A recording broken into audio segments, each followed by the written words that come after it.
Gang, I'm telling you right now, you're not going to believe what we put together for you today. Sports Cards, the Cardcast. That's right, Sports Cards, the Cardcast. Let me tell you, last time we offered this, dealers were calling in and thinking, this can't be real. But we're giving you the Iowa Dave Schwartz. We are giving you the Pat Riley. Listen, gang, the tough stuff has the Iowa Dave alone going book value for $40. But dealers have been calling and saying it's been going for $100 easy. But gang, you're not going to believe this. We're giving it to you for free. This Cardcast will literally make you die and raise again in fulfillment on the third day in fulfillment of the scriptures. This Cardcast will literally make you lose control of your bowels in a Starbucks in front of your family. You will not believe it.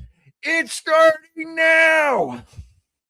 Is this for a limited time only, or can I just wait as long as I want? Listen, when it sells out, it sells out. Last time we had it on, Eddie, you'll believe this. You can attest to this, Eddie. It sold out in 22 minutes because we gave you the Mark McGrath and as a bonus. And we're giving it to you again on Stretch Pay. I'm in. You sold me.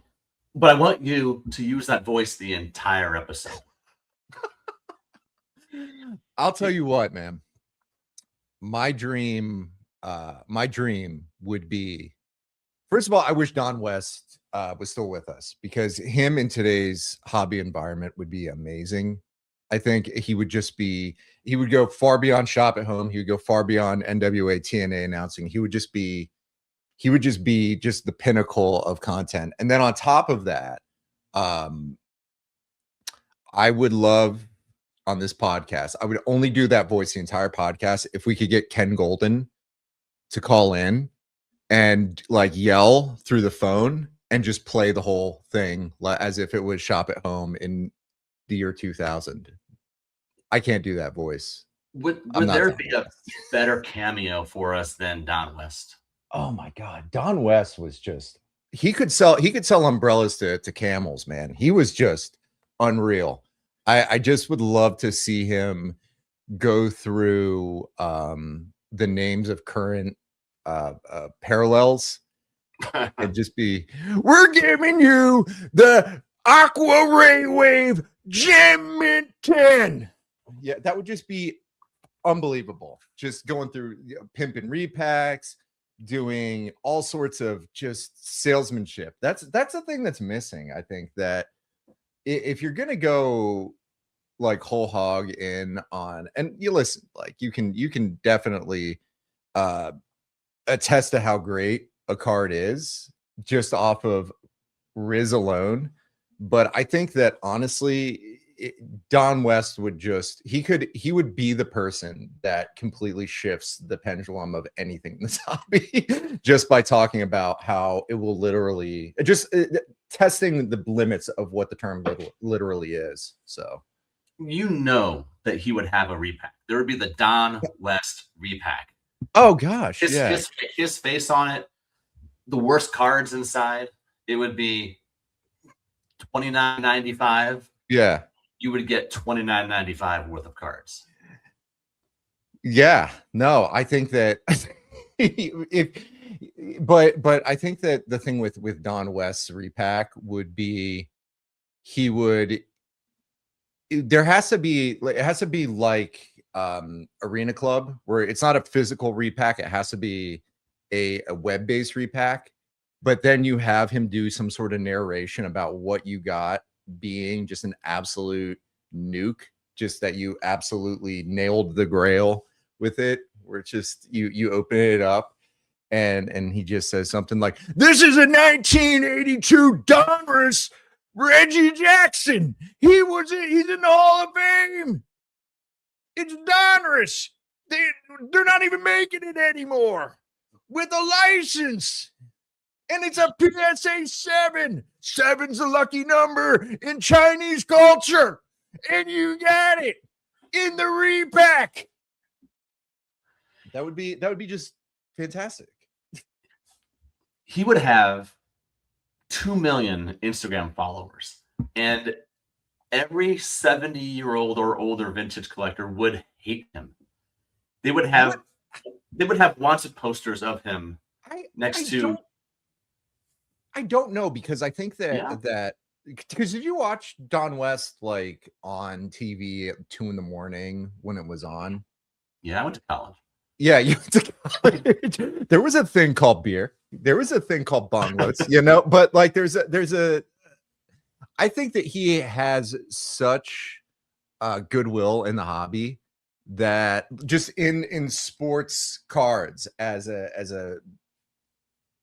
just a thing, just as a culture, as a story. Like, I think that he would be the great uniter, because he has such a magnetic personality that I believe, frankly, he could be the great uniter. He could unite the different camps and build it around. I'm not saying it's good or bad. I'm saying it in a completely value neutral way. I think that if Don West had his own repack now, and if he was still with us and he was still wearing his shirts that he got at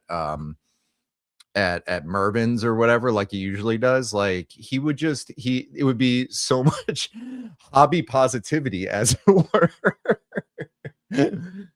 You're right, and I think about it because he was at his height, right? Early 90s. He was helping Upper Deck sell some of their early stuff, and people, I forget, those older dealers, and they're all going to hate me after this episode because I keep putting them in a bad light, but he was, in a sense, was one of them, right? Yeah.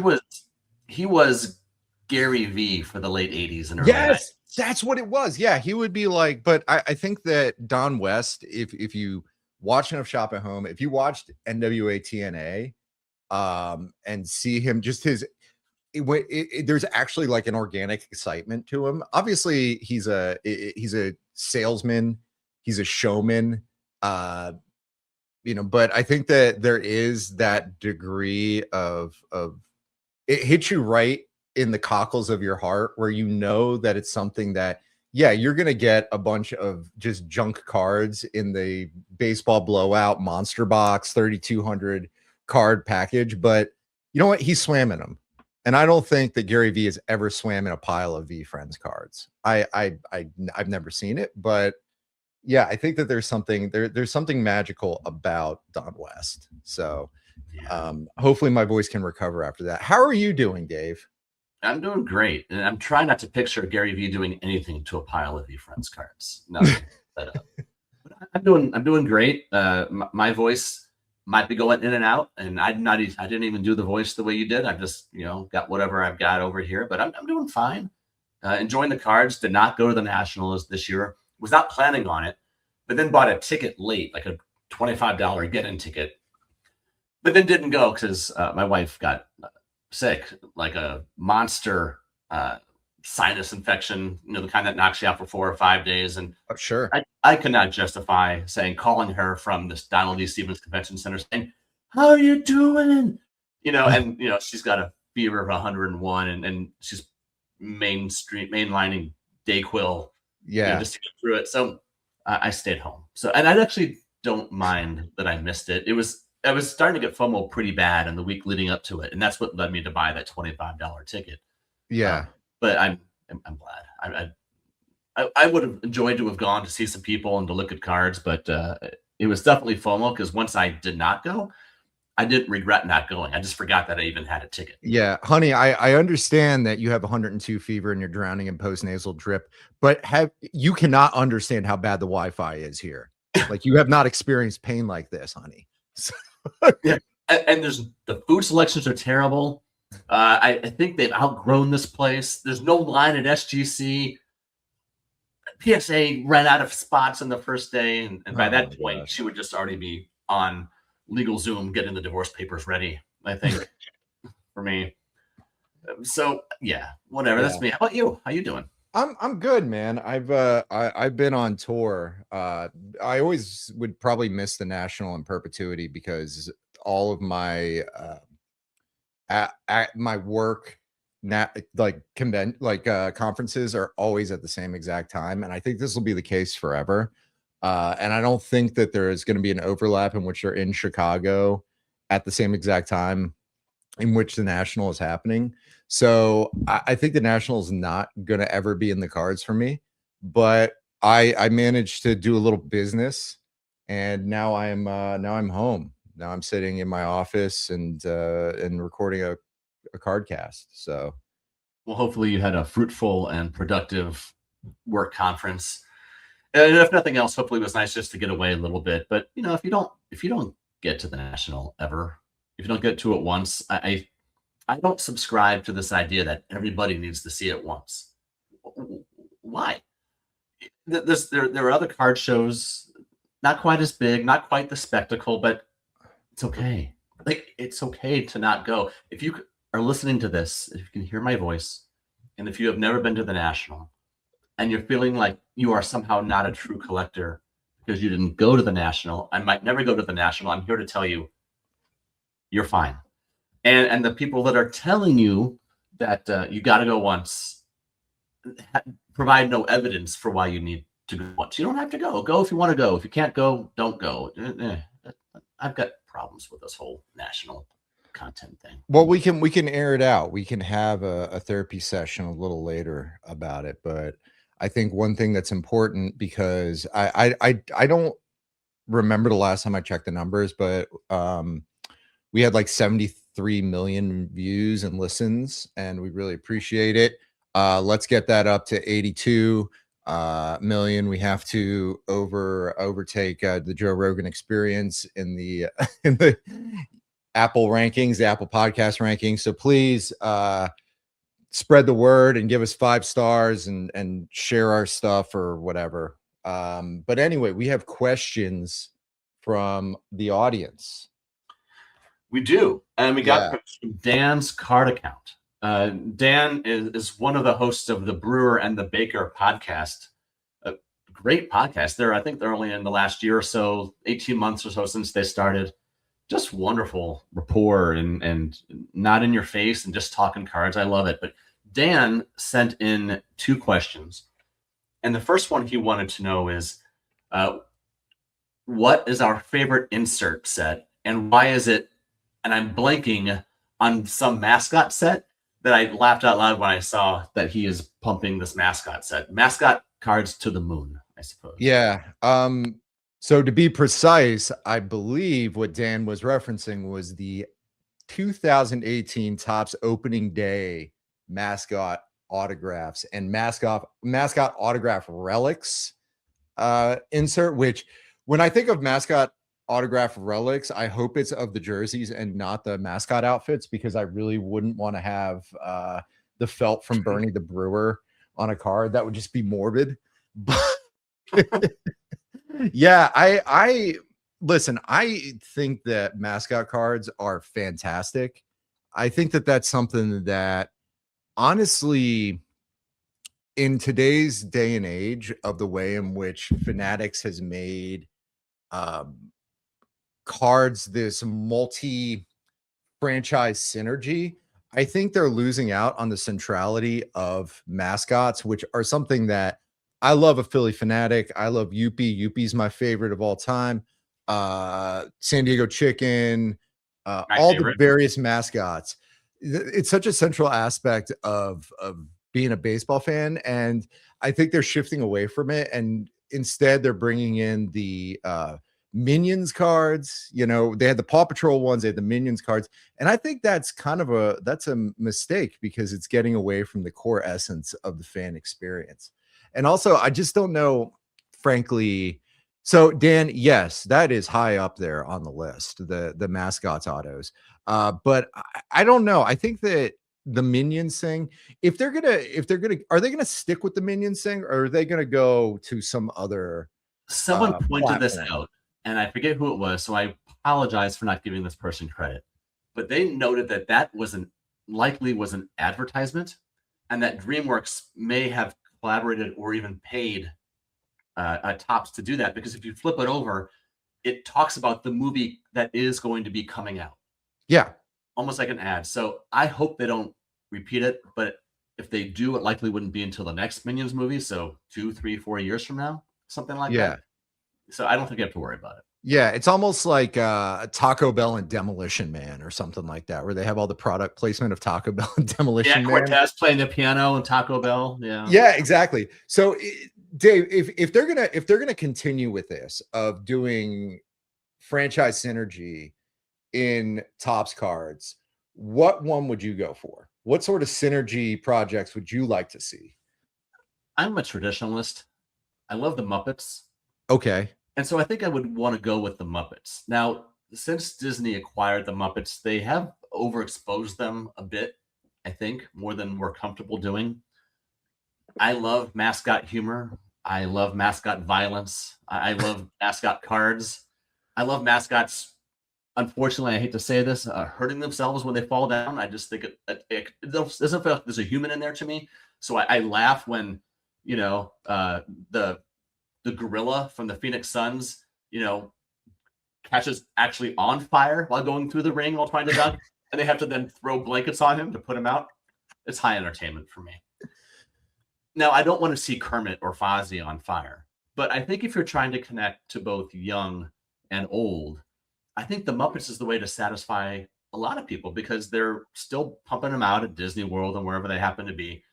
But people, our generation as well, appreciate things like The Great Muppet Caper and The Lovers, the Dreamers, and Me, right? The Kermit song. I would love to see how they integrate it, or maybe Snoopy.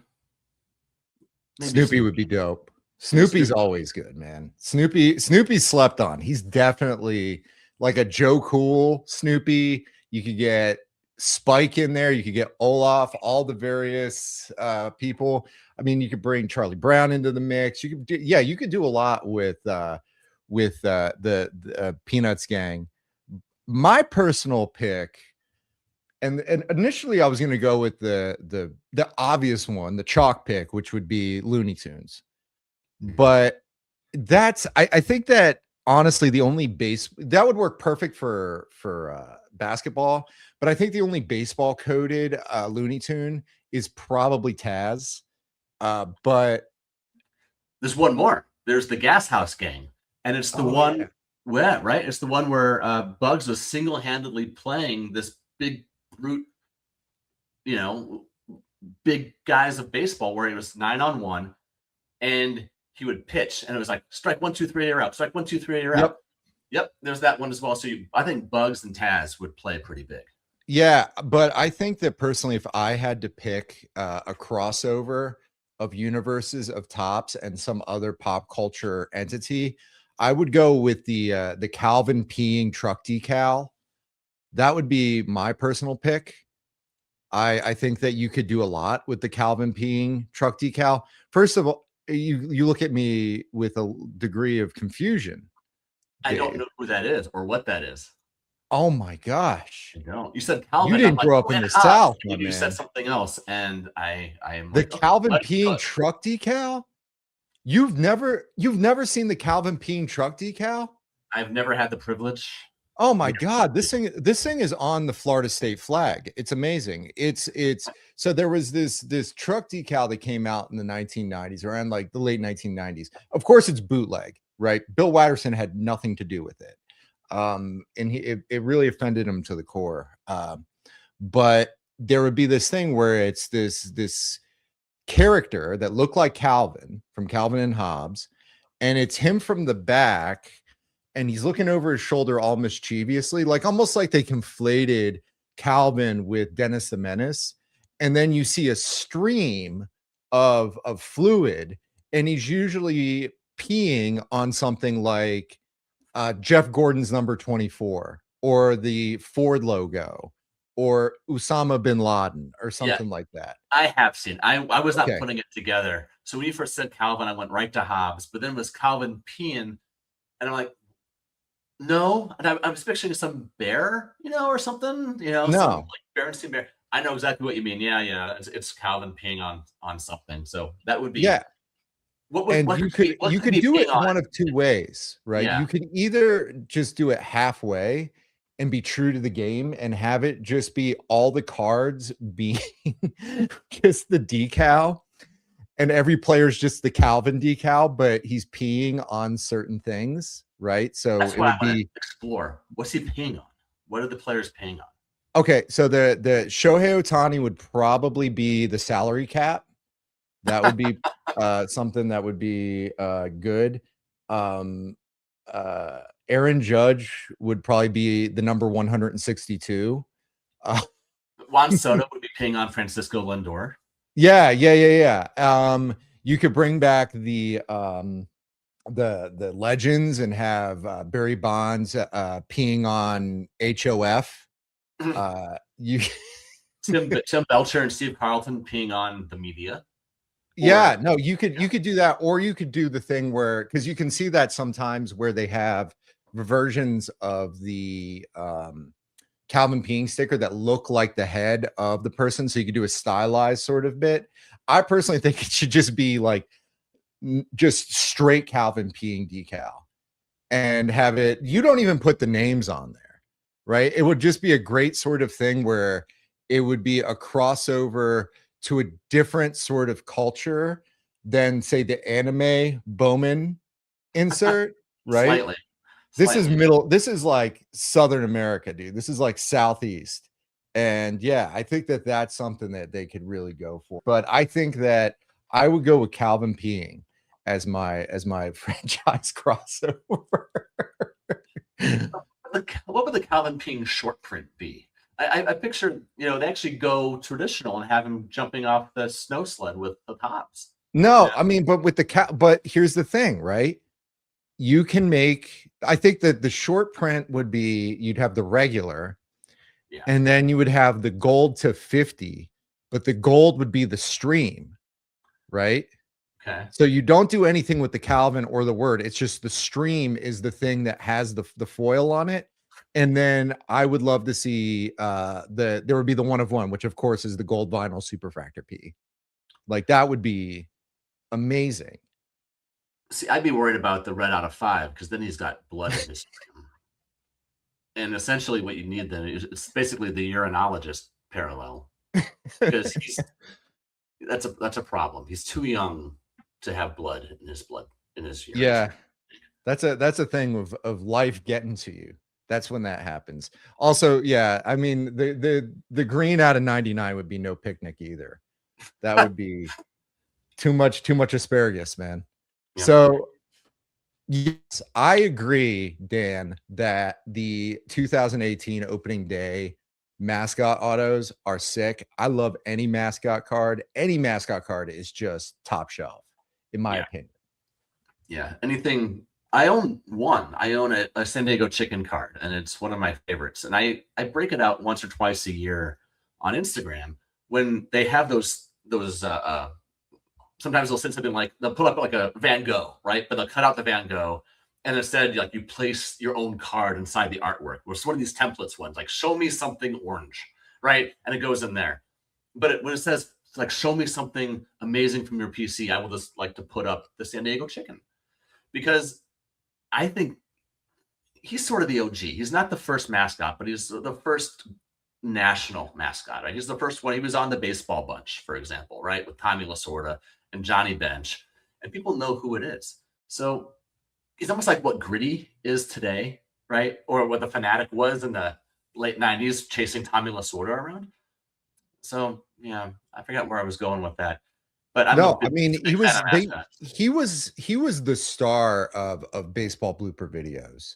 Yes. Like when it comes to baseball VHS videos, the San Diego Chicken was the Arnold Schwarzenegger. He was the Sylvester Stallone. He was just that major league action star that you could recycle the same tropes, the same narration by Mel Allen, the same sound effects, the same gags. And it didn't matter because you would watch it over and over and over and over again. He was like, yeah, I mean, I think the San Diego Chicken is, I'm shocked. That's my problem that I have with the Baseball Hall of Fame. I don't forget about the PED thing. I could take it. Like, I personally don't think that the people should be, but I take it or leave it, whatever. But they need to put mascots in there. And number one should be the San Diego Chicken. For sure. And then number 2 is the Philly Fanatic. And then Philly from there, Fanatic. you start having a debate about where to go. Yeah. That's the and you know, you could kind of figure it out as you go along. And obviously you're not going to put every one of them in there. You're not going to put the San Francisco Giants crab in there, the crazy crab. That's like, you know, we don't have to put everyone in, every mascot, but we if we have a solid nucleus of San Diego Chicken, Philly Fanatic, and Youppi, I'm happy. Like, you need to have them in there. And then you could have Youppi go into the Hockey Hall of Fame, and you could have the first example of somebody going into 2 sports Hall of Fames of the baseball and the hockey one. Yeah, that's solid. You got to. Yeah, but people just are too attached to tradition, and I think that's garbage. So the second part of it, put Mr. Met in. Yes, yeah, Mr. Met needs to be in there. Holy smokes, you need to put Mrs. Met in there too. Yes, that would be the first. Sadly, the first female inductee into the Baseball Hall of Fame, even though there are probably players that should be in there. Women's players that should be in there. All right, so favorite insert set. What do you got? I got a boring one, I think. Okay. But I love it. And I actually just bought a card recently of it. It's the 1984 Topps All-Stars. Okay. There were these glossy cards that they inserted into 1984 Topps. And in my memory, it was the first sort of special insert that there was. So it's not really the call that's based on aesthetics so much as it is a card that is just based on nostalgia. And it was shiny before chromium. You know, it was All-Star, so most or all of the players mattered, and they had the captains from that All-Star game as well. So there's a Hank Greenberg card, and I forget who the other one was. Carl Hubble, maybe, I can't remember. But yeah, it was the first card I remember looking at opening Topps packs that looked different and felt special, and you knew that something else had to have been, like, a special ingredient was added to these packs. That was just not your normal, 700 plus cards. So that would be it. But okay. Aesthetically, not my favorite, but I remember it because it meant something.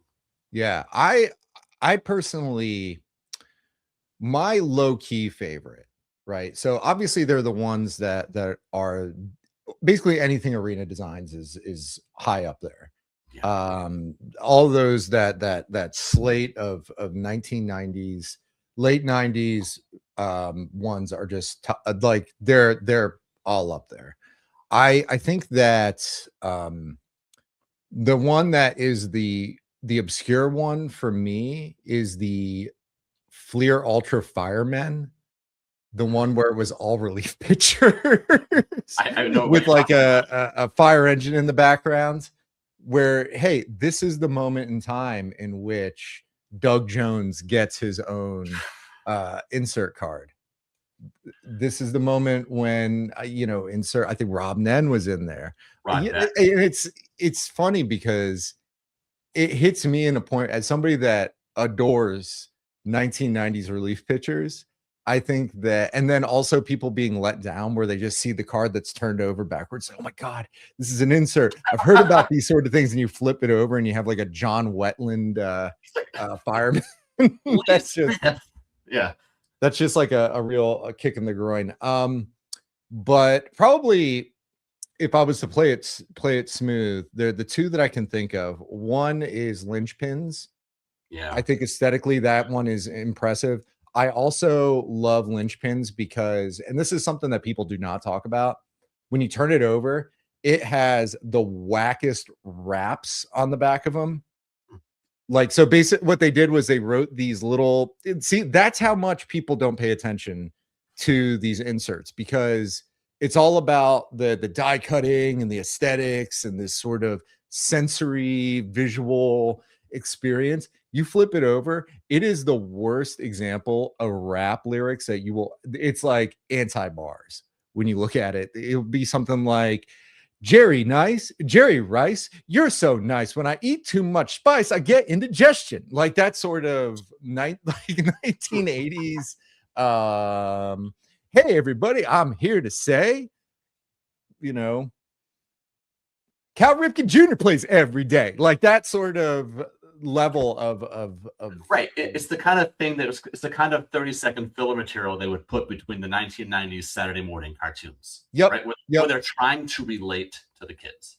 Yeah, it would be like the thing where when you were in middle school, they would try and do relatable educational videos, and they would have some goofy looking guy doing raps about the state capitals or something like that. I think that when you read them, it's especially with decades of hip hop and rap music and all the heavyweights of that genre in your mind, like all the just incredible rhymes. You just read this and it hits you in this place. That's the real nostalgia. Like, forget about all the oh, you know, I'm nostalgic for linchpins. You never hit into linchpins, dude. You probably only saw one at your mall card show, but you flip that thing over, you see the raps on the back of it, and it's like, oh man, that hits me in the spot right there. Yeah. The totality of the card. And that's important too, to remember what is on the back. That's a good reminder that there's as much, the 90s were as much a part of the back of the card as they were the front of the card. Oh, there were all sorts of like just kind of like the centrality of, I'm trying to find this because they did that on the raves as well. Like on one of the later rave ones. I have a Jose Lima super rave from 1999. Of course you do. It's Lima time, dude. Jose Lima's got a spot in my heart. I remember going to spring training games with my dad, and my dad bumming Jose Lima cigarettes from, like, Jose Lima would be in the bullpen, and this was back when you could smoke in like certain areas of the stadium, and you would just hear Jose Lima just like yell to my dad, and my dad would just get a GPC menthol and hang it over and just drop it down. So Jose Lima is definitely lore. This is the greatest back ever too, right? Check it out, Lima. Your style's refreshing. More okay. I just saw the next line and I just cracked. Sorry. I'm not editing this out because this is legitimately. I haven't read the back of this card in so long. This is so great. Check it out, Lima. Your style's more refreshing than Zima. Now that we've had a taste of what you can do, now we're ready for more. Like, there's a Zima reference. I can't believe that's real. Yeah. Check it out, Lima. Your style's more refreshing than Zima. It doesn't get more 90s niche alcohol. Zima. It doesn't get more 90s than Super Rave, Lima Time, and Zima. That's the ultimate 90s card. Beat that. If Lima was wearing like the baggy Zuba pants, then that might just make the card just combust on its own. Oh yeah. So and this is like the bad Super Rave. It's not the like classic Trapper Keeper Super Rave. It's the one that's like just the small little part of it is got that foil. It's like the half-assed one. But my other one is the 1998 Topps WCW NWO autographs. That's a sick insert set. Those are a chase now in some niche of the hobby. Oh yeah, no, I mean, because if you look at the list of people on there, you have Macho, you have Eddie Guerrero, you have Kurt Hennig, Mr. Perfect. If you are somebody that is just in like the ultimate black hat cards, Grail, I think the Chris Benoit one. But you also have in there just an incredible collection of also rans where it's just you have Wrath, you have Scotty Riggs, you have Nitro Girl Storm.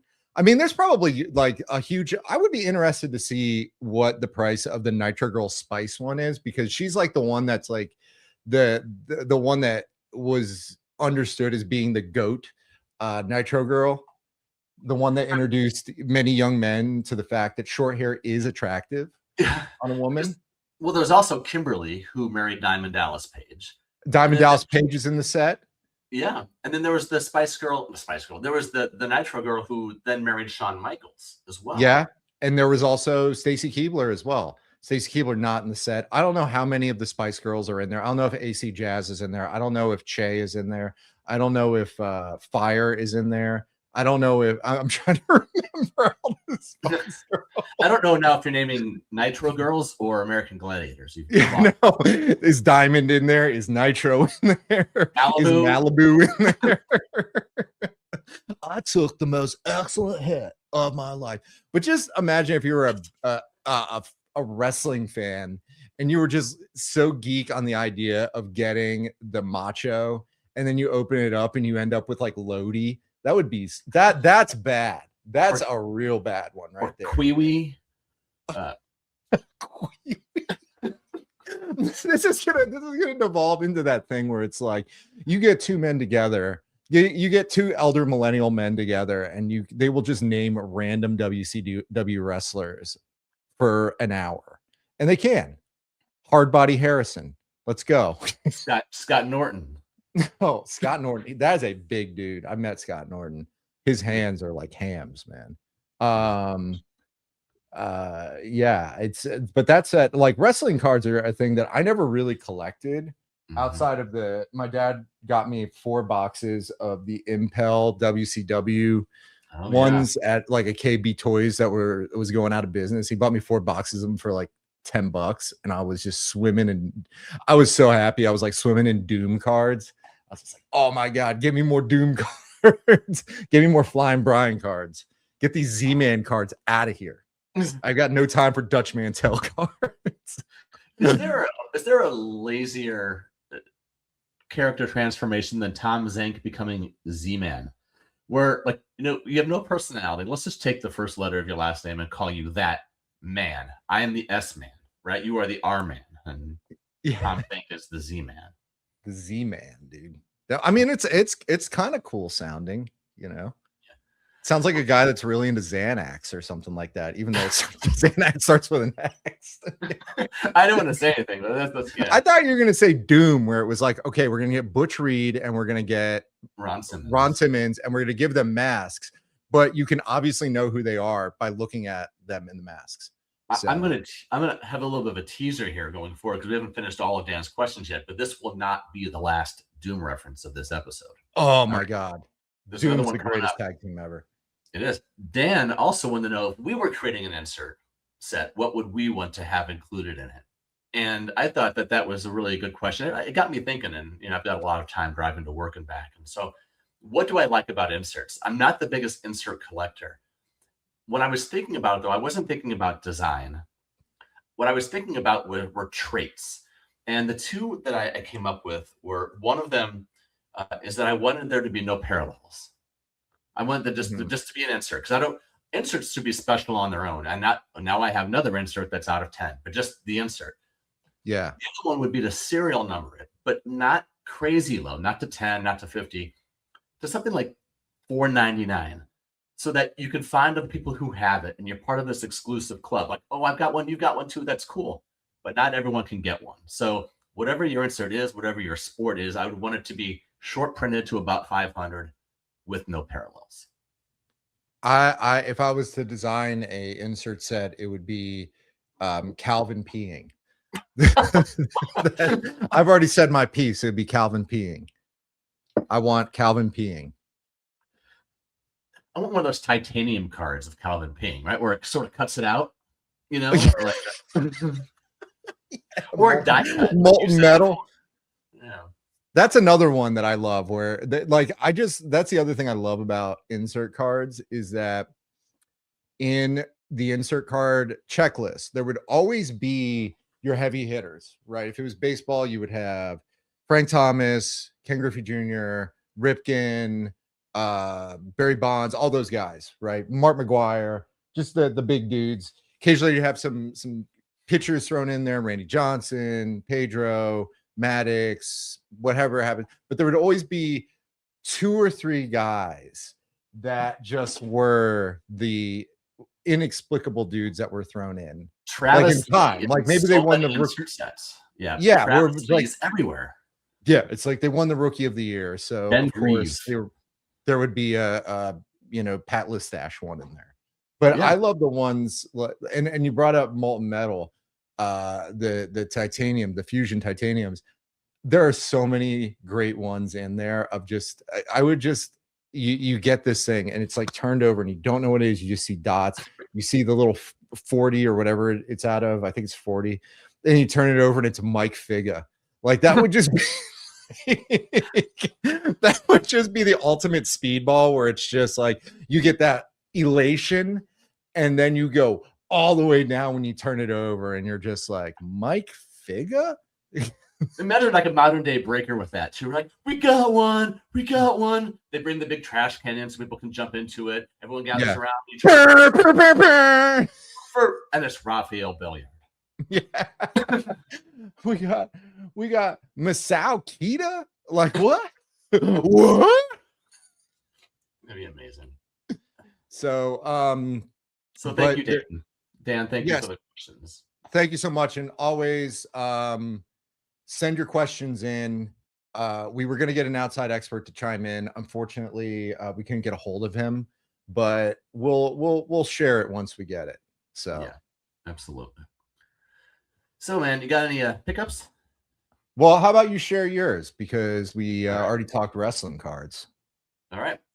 So I did have a pickup that's a bit out of character for me. I don't have many wrestling cards. I think I have 2 with the pickup. Previous one I have is a dual card of Kevin Owens and Sami Zayn because I think that's the greatest long-term storytelling I can ever tell with wrestling. But that's not why we're here. The card I picked up was the Wrestling All-Star of Dick the Bruiser. Yeah. That's a set right there, man. I actually had a couple of those and I had a consolidation and I had to get rid of my Big Cat Ernie Ladd and I had to get rid of my Ricky the Dragon Steamboat, but I love the Wrestling All-Stars. I loved Ernie Ladd as an announcer, but so Dick the Bruiser here, this Wrestling All-Star set. Let me tell you why I picked up this card.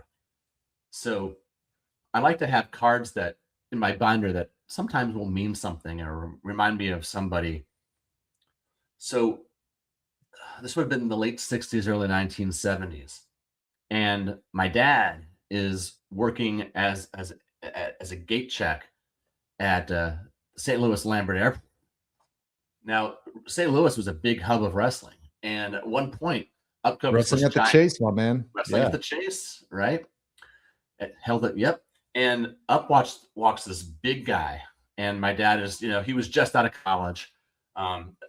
And was sitting there and was the one who would like take your ticket and say, okay, now row 4 to 10, we can board. Everyone boards. They're just about done. They have closed the door. Up comes this giant man. And he's like, oh, hey, you gotta let me on. And my dad goes, well, I can't do that. The door's closed and they're gonna, they're detaching the walkway. They're gonna be pulling away. You don't understand. I need to get on that plane. And he's like, I'm sorry, sir, I can't. It's beyond me. He goes, I'm Dick the Bruiser, right? You know who I am. And my dad goes, no. Wrong answer. Right. Well, he starts getting worked up. And he starts like coming around the desk and he's going to go after my dad. Like he's going to physically grab him. And he starts, I'm making this up. I verified this with other people. He starts chasing my dad to let him onto the plane. He finally dashes through the door that you go to go down the walkway, in which legally Dick the Bruiser cannot go. And that's how he got away. And that even Dick the Bruiser, in all his anger, knowing he's probably going to be missing a payday, missing a match, even he wouldn't go that far. But so Dick the Bruiser, one of our favorite family stories is Dick the Bruiser angrily chased my dad through an airport until he was able to get away. You don't know Chauvin, even if you're Dick the Bruiser or the Crusher, like that's awesome, man. That is great. My only wrestling on an airplane story that I was ever party to was there was one time I was on this thing called the plane ride from hell, and Michael P.S. Hayes urinated on me. It was when I would like to say I was about 9 or 10. We were flying from Charlotte to Jacksonville, Florida. We're coming home from my mom and I coming home from a family vacation to visit my gammy, and we were sitting there, and then the person, so it was me, my mom in the middle, and the guy that sits down next to us was a wrestler known at the time by the name Terra Ryzen. And he introduced himself as Paul from Nashua, New Hampshire, which really blew my mind because that ruined kayfabe for me, right? Yeah. I was just like, wait, you're Terra Ryzen. Your name's not Terra. And he and my mom had a very lovely conversation. And that man, over many, many years, many changes in gimmick, many changes in who he married, became Triple H. So we sat next to a young Triple H. And the thing that was really crazy about it was I thought it was cool, but I was more pumped about the fact that the Shockmaster was on the plane too. Tugboat. Yeah. And like, first of all, the Shockmaster in wrestling lore being on your plane, you should be scared to death. Yeah. You think that plane should be going down in a fiery ball. If you haven't seen it, Shockmaster debut is the funniest thing I've ever seen in my entire life. I saw it live. It is legendary. Yeah, just hearing Booker T in the background just go, who is this motherfucker? He's wearing a bedazzled stormtrooper helmet. Colonel Rob, look at the size of him. But he fell on his ass. He fell flat on his fucking ass. But I was so stoked when the Shockmaster came on, because I was like, oh my God, I'm surrounded by greatness. This got main evented at War Games. He's the Shockmaster. But yeah, that was my plain story. But yeah, Dick the Bruiser is a legend. The Bruiser, the Crusher, like he is a staple of the American Midwest. Yeah, well, so this is a legendary family story, right? Anytime Dick the Bruiser chases your dad through an airport, that gets passed around as part of family lore. My dad then takes me, this is 1990. He takes me to Kiel Auditorium 1990 for Starrcade 90. Oh. So NWA, later on WCW, but NWA holds its major Starrcade event, which is one of its two major events of the year, along with the Great American Bash. Yep. At Kiel Auditorium. So we go, and this was the year that Sting was being stalked and hunted by someone called the Black Scorpion, who was under a mask. The Black Scorpion, oh my God, where he just like did magic tricks. He was just doing Vegas magic to scare Sting. And whoever was originally supposed to be the Black Scorpion, like, just sort of flaked out. So they had to punt the entire angle. And this was the steel cage match. This was the send-off. And because they had to do something with it, they ended up putting Ric Flair under the mask. Yeah. So it was Ric Flair who was going after Sting the entire time, right? Anyway, Sting wins. The mask comes off. They see it's Ric Flair. Then the Horsemen hit the ring. Sting's friends hit the ring. And they're having a big brawl. The special referee inside this cage was Dick the Bruiser. Yes. So at this point, he's pretty old, right? He's there. He's really stocky. He probably hasn't wrestled in years. And they announce him as being the ref. I said, Dad, it's him. And my dad just looks at him and goes, yeah. That's all he could say. Was like, after Sharks, I knew it was you. He just runs out, climbs the cage, and just starts chasing your dad around. My dad at this point could chase him around, and it was sad watching him throw punches at this point. I just remember he was wearing like black sweatpants and black Reebok shoes, I think. But also on the card, Barry Windham and Tully Blanchard wrestled Doom on the card. No, it was him and Arn Anderson. Arn Anderson, sorry. It was Arn Anderson and Barry Windham. And it went to one of these crazy like double pins where one guy from one team pinned the other and then vice versa. So it was just no contest thrown out. There was a cowbell violent match between Lex Luger and Stan Hansen. And Stan Hansen was one of my favorites growing up. It was a great time. But yeah, so Dick the Bruiser just has been a part of our family, I feel like, now for decades. So now he's part of my binder. That should be in the center of a page. That's a center of a page card if I ever saw Center one. square. Dick the Bruiser. Yep. For the block. Yeah. My Dick the Bruiser thing is one of my favorite classic punk albums is the Dictators Go Girl Crazy. And they had a guy in the band named Handsome Dick Manitoba. And his whole gimmick was that he was a pro wrestler, right? He wasn't a real pro wrestler, but he was listed. You had the bassist, the singer, the guitarist, and his role in the band was the secret weapon. And he had a big, just a big afro, and he wore wrestling gear and stuff like that. And on the album, he cuts a promo on Dick the Bruiser. And he's just like, yeah, he cuts a promo about how he was out in Minneapolis wrestling Dick the Bruiser and Vern Gagne. And I don't care if you're Haystacks Calhoun or Eric Bloom, like he's just cutting the promo. And it's one of my favorite like little album interstitials ever. Yeah, which I've never heard anybody cut a promo on a member of Blue Oyster Cult ever. So that's noteworthy. Yes. But Yes. so I got my card. I have my national pickup. So through the magic of the internet, the World Wide Web, I was able to pick up this bad boy right here. The 1970-71 Monty Gum Johan Cruyff, his first true card, and it is absolutely amazing. It is I a think stunning card. Yeah, it is. It was released in the Netherlands. It's his first, I believe it's his first Dutch.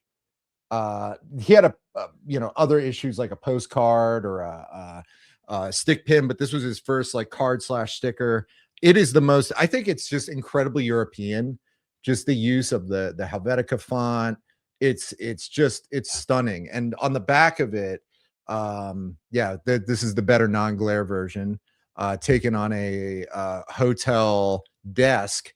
On the back of it, it states that he is the finest footballing talent in all of Europe.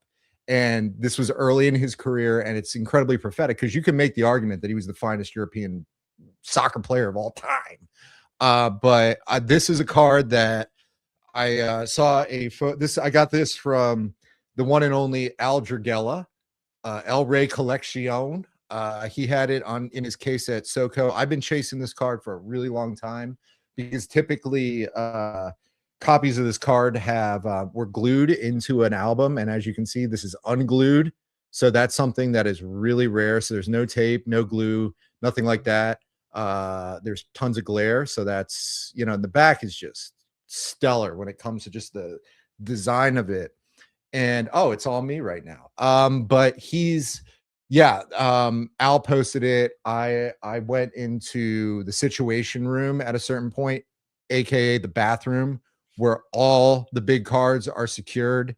I had just the dry erase markers going on the mirror. I was doing the math. I was consulting. And I was able, right? Yeah, and I was able to get it. And then it went from Al's hands to Scott, who's an amazing soccer collector. And then it was sent to Ed Strauss, who is another fantastic collector, House of Strauss. Check him out on Instagram. Just fantastic cards. And then I picked it up from Ed and in New York, and I was able to get my hands on it. So through the help of friends, and the funny thing about this is this particular copy, when I was starting soccer collecting, one of the first soccer instructional card videos that I ever saw I think the first one actually was Al's on Johan Cruyff. And I love Johan Cruyff. He's an amazingly incredible player, changed the game both as a coach and as a player. You could argue that he was the greatest European player and the greatest European coach of all time, which is something that does not have a parallel in the United States, I think. The Cruyff turn is named after him, which is something that people learn how to do. It's a foundational soccer technique when it comes to dribbling. He's also an incredible weirdo. He has his Yogi Berra style, Cruyffisms. But also I love Johan Cruyff because he did a lot of stuff with Special Olympics and athletes with disabilities, which I think is just, this is something that resonates really, really heavily with me.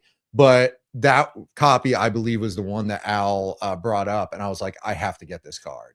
I have to get this card, and I got the card that made me, enamored with the card, which is really, really neat. So I also love the old school SGC slab. It's just the old, like, and I'm happy that it hasn't turned completely like charcoal gray. It's actually still got the black around it.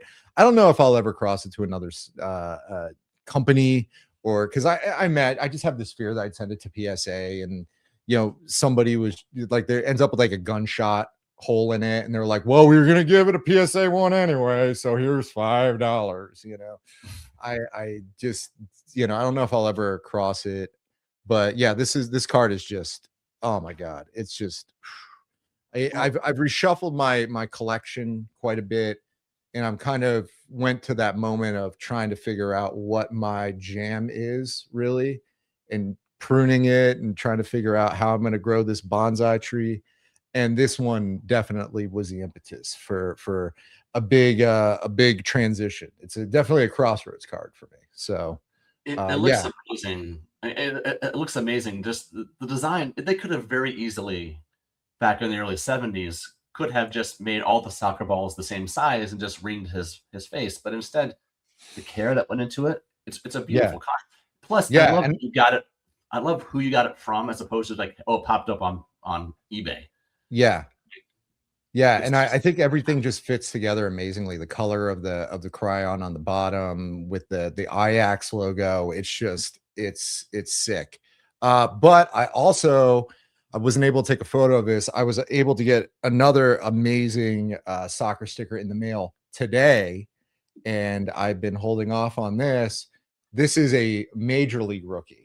Like, this is a major rookie in this year's Panini World Cup set, and that is this one right here.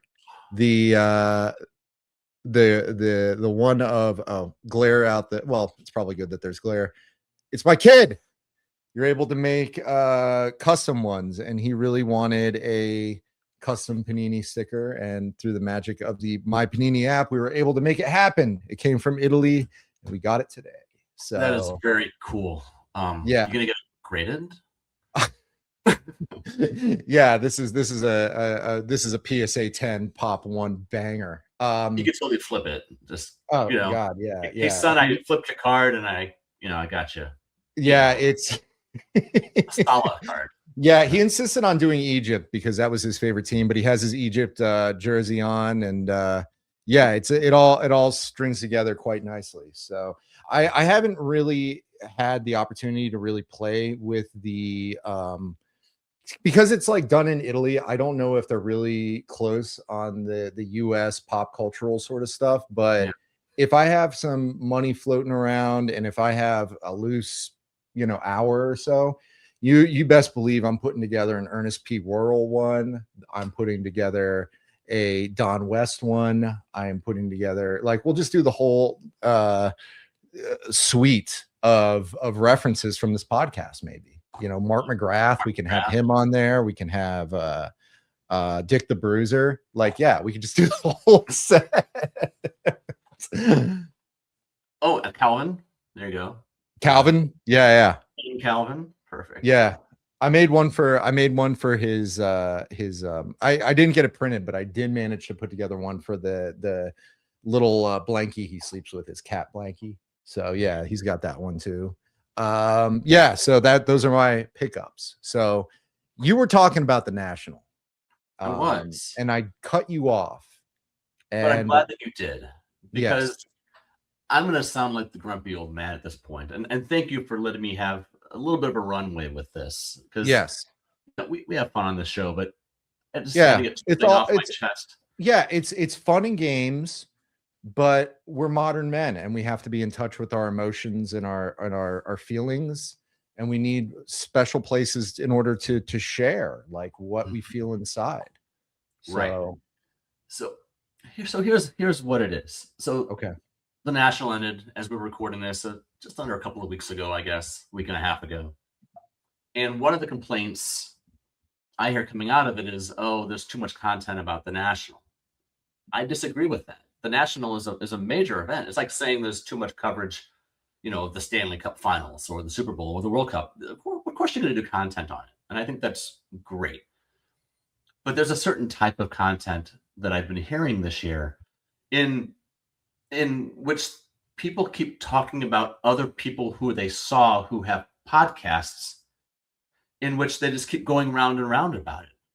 And there's this Thursday night, I guess, YouTube get together, and there are full segments on, I saw this person and I saw this person. And I'm thinking, who is your imagined audience for this segment? Who do you think that is going to enjoy hearing about who you saw? At a party, when really it's just your friends who also have YouTube pages. Now, we're on YouTube, fine, right? We're not apart from that. But it reminds me of late era Sam Kinison. Now, late era Sam Kinison didn't survive very long, so poor guy, OD'd, and what the rest is history. But when he first hit the scene, he's one of Rodney Dangerfield's rising stars. His sets were fire, right? Yeah. He's got the trench coat on, I think he had the beret on, and he's screaming about things like life, also, and it's hilarious. As he became more popular and more successful, he started showing up in leather. And all his jokes then became about being famous and became about the celebrities that he saw. And it just wasn't as good anymore, because now who was he talking to? He was no longer relatable. First, he's screaming about these things that were like, yeah, of course it sucks to mow your lawn. And then it became, who's like stupid? And it was like, some celebrity. So my plea as the grumpy old man is, please give us all the national coverage. Walk around with the GoPro, show us what it looks like, interview people. But man, can we just stop the segment about how great it is to see other YouTubers? Because it doesn't do anything for us. And I think that tells us that you are more concerned with yourself than the audience. And that's not the kind of content that I want. Yeah. I with this. Yeah. So there's a couple of observations. First of all, listen, Eddie Murphy gave a lot of stand-up comics during that era the wrong idea. Usually when you shift to leather, that's not necessarily the best thing for your career, right? Like, Kinison went in that direction. I know there's the stage in which Bill Hicks started looking like the Undertaker. Like, yeah. So first of all, yeah, it is something where you brought me back to a certain era of stand-up comedy that was incredibly navel-gazing and self-referential, where it's like, okay, I understand that you and Carl LeBove were hanging out one time and you bumped into Farrah Fawcett and blah, blah, blah, blah, blah, blah, blah. Yeah, that was, see, I don't have an opinion on this sort of thing, because I think that it's one of those things that when we're sitting there and we're relative outsiders, like, that's something that I don't get it. Like, I'm just like, oh, okay. I know who these cast of characters are. But that's something that's not a thing that resonates with me. But I'd imagine that amongst the listener base right there of those videos, where they kind of have that point where they talk about, they have their regular listeners and they all show up on each other's shows. They create their own little universe, Mm-hmm. So I think for some of the listeners of that content, like, yeah, it's, that's the universe where, and I think that kind of cuts across all the sort of thing, where there are certain ones that you would associate it with. But then you also have the thing where people would mention, oh, I saw this person, I saw that person. They have photos, or they have interviews, or they have videos, or something like that, where it does kind of get to the point where we're hermits and shut-ins, right? The less interactions we have with people, the better, because it's all about surrounding ourselves with our cards and having tea parties with our stuffed animals and talking to our stuffed animals about how awesome this Willie Stargell rookie card is. But people that's an us problem. I think that for people, it's that kind of community building where it's definitely, if you're outside of that community, you kind of are like, well, what's this all about? Is this all about this cast of characters, or is it about the cardboard? Damn it. I don't know. I mean, as somebody that's probably never going to go to the National, or basically his involvement in the hobby has been regionally separated into card shows at the Croatian Cultural Center and at the various community centers, various hotels. I think it is something that it's something that's Greek to me in a way. But I think that one thing that really is interesting that it gets me to is that I think, and this goes all the way back to Don West, right? The fact that there are characters in the drama of collecting is something that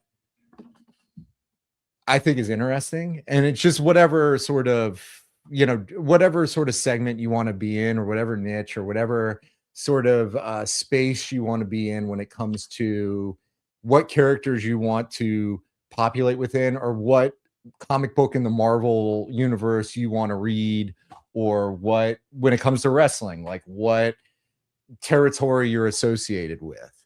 I think that, honestly, that world building in a way of these various characters does create a set of shared references where even if you don't know the person and never spoke a single word to them, or you're not, somebody that has interacted with them on DMs or whatever, I think that it is a sort of thing where, and I think I've said this before on a previous time on which we've talked on a podcast format, is that, listen, I know that Fanatics is putting in all of this money.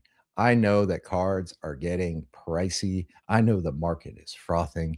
I know that these are alternative investments. I know the fact that these things are becoming mainstream, and you go to Fanatics Fest and you will meet Rhea Ripley, and you will meet Livy Dunn, and you will possibly see a chemically altered Alex Rodriguez or something like that. But I think that one of the things, I'm losing my train of thought. I think that one of the things that makes interesting at the core of it is that, this is like nerd stuff that we're doing. Like, there is something very, like, if we were to talk to polite society about the fact that we are grown people putting money and time and devotion and building relationships around things that are, in a lot of people's eyes, that thing that their brother collected when they were 10, and we are grown people that pay real bills and stuff. Like, I think that there is, like, if we were to say, we went to the Star Trek convention, we went to Dragon Con, and I dressed up, me and my buddies dressed up like Ghostbusters, and we met Lucy Lawless, people would be like, oh yeah, that's pretty cool. But if we said, we went to the National and there's all these cards and stuff like that, most polite society would be like, you are a dork, a first class Melvin. So we have to create a universe of characters and people, an ecosystem in which we're cool. Well, I have an idea. I have an idea. Yeah. Because one thing I was asking myself is, was I just bitter or jealous that I didn't get to go to the National this year for the first time since 22? And I'm just, I don't want to hear about it, because I did go to that thing last year. I didn't do any content on it, but I was there and it was nice. There was pizza. It was lovely. But you brought up the fact of there being them having personalities. Yeah. So here's what I want outside next year's hobby content maker YouTube get together. I want an E-like production of the red carpet. Yes. Where there's an independent hobby journalist standing outside, not someone who's one of them, but rather someone who's on the outside who appreciates them and almost worships them the way the E-commentators do with the stars when they come up. Yeah. And they're coming up, and it's like, I'm going to use the name Jeremy Lee because he's one of my favorites, but it's like, here comes Jeremy Lee. And he walks up, Jeremy, what are you wearing? He's like, jeans and a t-shirt, like, awesome. Right. And he goes inside, and then, here comes somebody else. Mike Petty, what'd you get this year? Oh, I got this 51 Bowman, blah, blah, blah, blah. Cool. Hey, beaver feet. And he starts singing a song. Yeah. Yeah. So basically, that's what I want. I want coverage of this event. Yeah. It would just be all the you would get like the Joan and Melissa Rivers sort of thing, where it's just like, oh God. Can you believe he thought that those cargo shorts would work? Like, those shoes do not look comfortable whatsoever. He's going with the Reeboks. Come on. You know, Oh, look, you have to wear the slip-on Skechers. Those are the ultimate. They got memory foam in them. They're like 2 beds on your feet. Iowa Dave, why are you not wearing deodorant? I did. I put it on. I don't know what happened. You know, I got to booth 1149 and it was after 7 hours and I think it just wore off. And, you know, good Lord willing, next year I'll remember to bring an extra stick with me and we'll do better, you know? Yeah. What are you wearing? Cargo shorts. What are you wearing? Cargo shorts. What are you wearing? Cargo shorts. There are, that's the greatest, like the National is the greatest collection of men wearing shorts, grown men wearing shorts in the world. Like if you are somebody that's into shorts and calves, oh my God, that is the place for you. But in defense, that's what I wore there. And you need it because you need the pockets. You need to be able to zip things up and button things up. Otherwise, who knows? I mean, you're going to get pickpocketed. I'm a real man. I wear pants. Okay. I only wear shorts when I'm doing athletic stuff, right? Which is either playing soccer or binge watching Netflix. All right. But there's, yeah, I think, but it when you create that sort of universe of people, you also have those references where you can do those little like turns of those characters, of those people. And it's like funny to you when you're just driving, and it's funny to no one else. And then when you meet somebody within the card universe, that you have that one person that it's like, yo, check this out. You know how like you know how Adam Gray does these videos, right? And he's the real 27 guy. Yeah, man. What if like he suddenly snaps one day and realizes this card that he's doing and highlighting is really just like stupid, where he just lets it loose, where he's like, yeah, this is the Cooper flag. This is the Cooper flag minions card, and there's only 20 of them. Listen, let me be a buck fifty with you. This is the dumbest thing I've ever seen in my years of collecting. This is me, Adam Gray, the real ass 27 guy. Like that would just be like, and that's something that for me brings me so much joy. And because we have these characters, like I can share them with you and you laugh. Like I think that there is a sort of thing where we're world building, right? That it is just something where beyond the fact that we collect these things that people would find as silly. And if you were walking into an Embassy Suites in Rosemont, Illinois, and you see a bunch of men who were in their 40s or 50s giggling like little schoolboys as they're opening boxes of 1988 Topps football, like you would look at them and just be like, what is wrong with these people? Like they're nuts. I do not want to have my kids around them. Like this is something this is weird, but like we're all people that are in this lunch table of hobbies, right? Where you have the people that are the cool kids that wall climb, and then you have the other cool kids that do triathlons, and then you have the people, that table over there that's really into to scotch and cigars, and then you have the table over there that are really into being old people, but they get tattoos because you know they want to be the toughest orthodontist on the block, you know. But then we're over in the nerd section and we got our little cards and stuff like that. And we're just building our own little fantasy world. Like the guys that would sit at the tables and have the Diablo guides. They would have the Dungeons and Dragons guides and stuff like that. We think because it's sports, it's automatically cool. And we think that because these cards are selling for $1 million, you know, we're you know, Card Street money never sleeps. You know, but in reality, it's like, yeah, we're in our own little freak show circle and we got to have characters to populate it.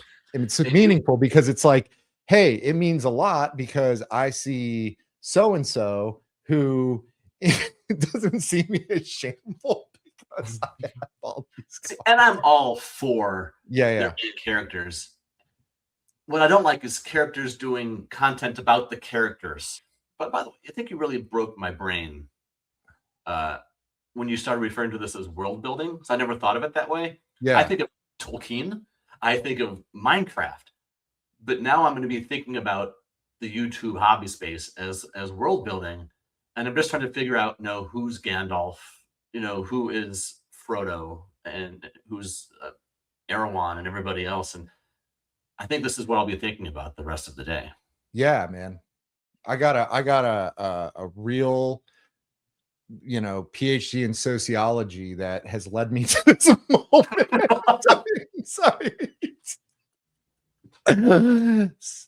all that time of reading, these dense theory books that are actually right next to me, and I would, take my camera over there, but it would probably be demonetized by the amount of Karl Marx I have on my shelf. We might get flagged or something, but I think that I think that one of the things is that, and I do think it's actually really funny that I do have my 3 volumes of Karl Marx's Capital next to a Ricky Henderson starting lineup. But there is, I think that's sort of the thing. We're kind of like trying to figure out what we are. And it is something that's so separated out from the world. And it's also like, there is the commerce space of whatever's covered by Darren Ravel, and then there's also the kind of little space of all of us little weirdos that want to be, be like little scene kids, right? It's almost like being a scene kid, and you throw back to when I was 20 or something like that, and I was a scene kid, and I think that it is something that we build our little worlds, and it provides a sense of it's not just about the cards, but it's about this set of strange and wonderful people. And if you are somebody that didn't make it to Rosemont or the Donald E. Stevens Convention Center, I don't even know what it is properly. You just want to know the developments of how many great examples did Nate in Cardboard Veritas get? He probably got tons. So he got some good stuff. He always does. Oh my God.